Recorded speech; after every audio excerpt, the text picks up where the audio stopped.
Good morning to everyone. Welcome to my channel. Today you are going to watch and listen the original text as given in textbook. The name of the lesson is Quality. Class. 7, Lesson.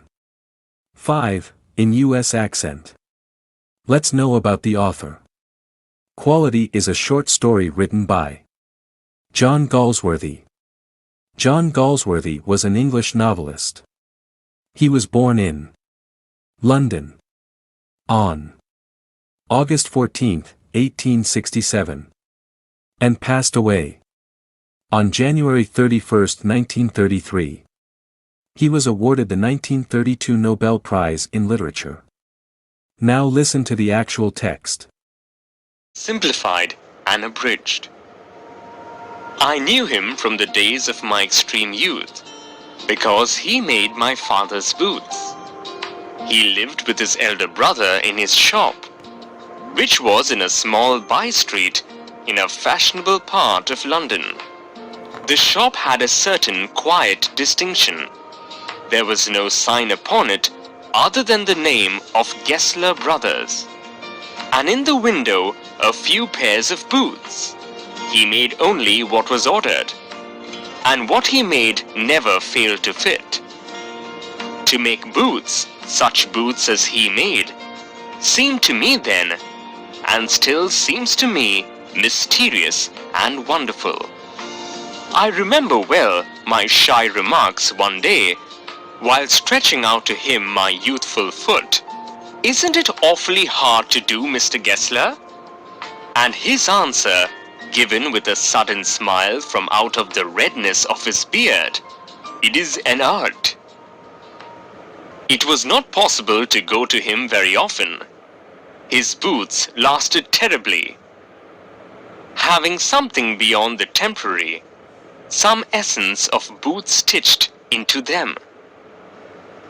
One went in, not as into most shops, but restfully, as one enters a church, and sitting on the single wooden chair, waited. A guttural sound, and the tip-tap of his slippers beating the narrow wooden stairs. And he would stand before one without coat, a little bent, in leather apron, with sleeves turned back, blinking, as if awakened from some dream of boots. And I would say, "How do you do, Mr. Gessler? Could you make me a pair of Russian leather boots?"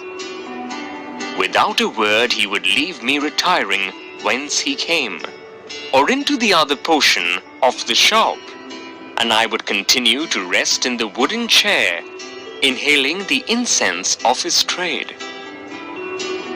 Soon he would come back, holding in his hand a piece of gold-brown leather. With eyes fixed on it, he would remark, "What a beautiful piece!" When I too had admired it, he would speak again.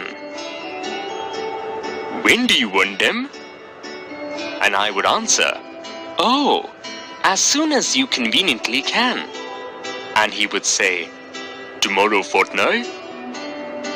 Or if he were his elder brother, "I will ask my brother."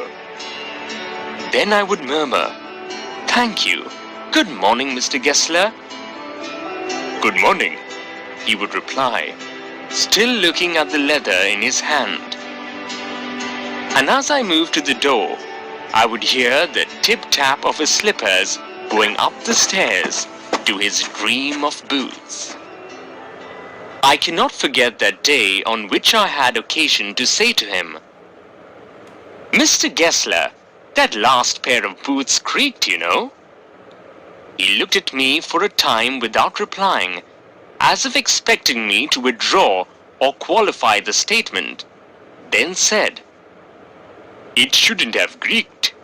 "It did, I'm afraid." "You got them wet before they found themselves."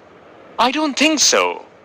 At that he lowered his eyes, as if hunting for memory of those boots, and I felt sorry I'd mentioned this grave thing. "Send them back," he said. I will look at them. Some boots, he continued slowly, are bad from birth. If I can do nothing with them, I take them off your bill. Once only, I went absent-mindedly into his shop in a pair of boots bought in an emergency at some large firm. He took my order without showing me any leather, and I could feel his eyes penetrating the inferior covering of my foot. At last, he said, "Those are not my boots." The tone was not one of anger, nor of sorrow, not even of contempt. But there was in it something quiet that froze the blood. He put his hand down and pressed a finger on the place where the left boot was not quite comfortable. "It hurts you there," he said. "Those big worms have no self-respect." And then, as if something had given way within him, he spoke long and bitterly. It was the only time I ever heard him discuss the conditions and hardships of his trade. "They get it all," he said. "They get it by advertisement, not by work. They take it away from us, who loaf our boots. It comes to this. Presently, I have no work. Every year it gets less. You will see." And looking at his lined face, I saw things I'd never noticed before. Bitter things, and bitter struggle, and what a lot of grey hairs there seemed suddenly in his red beard. As best I could, I explained the circumstances of those ill-omened boots.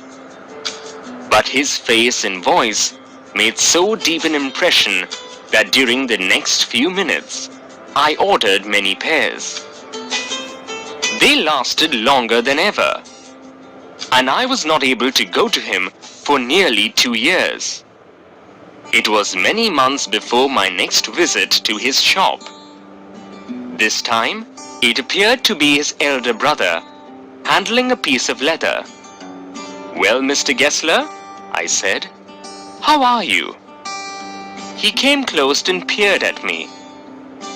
"I am pretty well," he said slowly.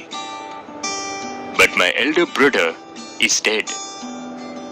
And I saw that it was indeed himself, but how aged and worn. And never before I had heard him mention his brother. Much shocked, I murmured, "Oh, I am sorry." "Yes," he answered. "He was a good man. He made a good boot. But he is dead." And he touched the top of his head, where the hair had suddenly gone, as thin as it had been on that of his poor brother, to indicate, I suppose, the cause of his death. "Do you want any boots?" And he held up the leather in his hand. "It's a beautiful piece." I ordered several pairs. It was very long before they came, but they were better than ever. One simply could not wear them out. And soon after that, I went abroad. It was over a year before I was again in London. And the first shop I went to was my old friend's. I had left a man of 60. I came back to one of 75, pinched and worn, who genuinely this time did not at first know me. "Do you want any boots?" he said. "I can make them quickly. It is a select time." I answered, "Please, please, I want boots all around, every kind." I had given those boots up when one evening they came. One by one I tried them on. In shape and fit, in finish and quality of leather, they were the best he had ever made. I flew downstairs, wrote a check, and posted it at once with my own hand. A week later, passing the little street, I thought I would go in and tell him how splendidly the new boots fitted. But when I came to where his shop had been, his name was gone. I went in very much disturbed. In the shop, there was a young man with an English face. "Mr. Gessler in?" I said. "No, sir," he said. "No, but we can attend to anything with pleasure. We have taken the shop over." "Yes, yes," I said, "but Mr. Gessler—" "Oh," he answered. "Dead." "Dead? But I only received these boots from him last Wednesday week." "Ah," he said. "Poor old man, starved himself. Slow starvation, the doctor called it. You see, he went to work in such a way. Would keep the shop on, wouldn't have a soul touch his boots except himself. When he got an order, it took him such a time. People won't wait. He lost everybody. And there he'd sit, going on and on. I will say that for him, not a man in London made a better boot. But look at the competition.